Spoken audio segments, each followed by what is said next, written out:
Hello，各位爸爸媽媽，你哋好，我係 Miss Carol，一個香港幼稚園嘅英文老師。你哋係咪好奇幼稚園裏邊係咪淨係唱歌、跳舞、學畫畫？根據香港教育局嘅指引呢，小朋友嘅學習要涵蓋6大範疇噶，就係體能啦、語文啦、數學、大自然與生活、個人與群體同埋藝術。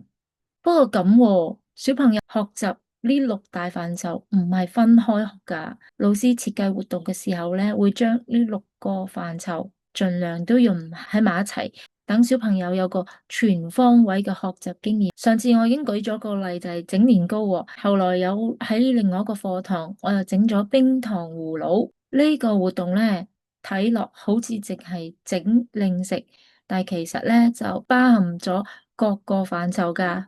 語文方面呢，小朋友就學咗唔同嘅英文字彙，例如 strawberries、blueberries、dip into the sugar water、dip into the ice water、boil the sugar and water 等等。喺數學概念方面呢，係睇大細喎，大細係數學概念嚟㗎。我哋會睇 grape、strawberry、blueberry，which one is big and which one is small。仲有嗰啲步驟啊。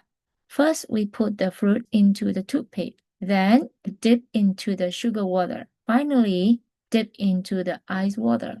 體能活動都有練習㗎，串水果入去牙籤嘅時候呢，小朋友要用手指，咁呢度就用到小手機啦，仲有手眼協調添。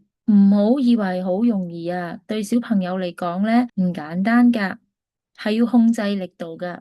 喺個人與群體方面呢，我哋做咗2堂呢一個冰糖葫蘆啊。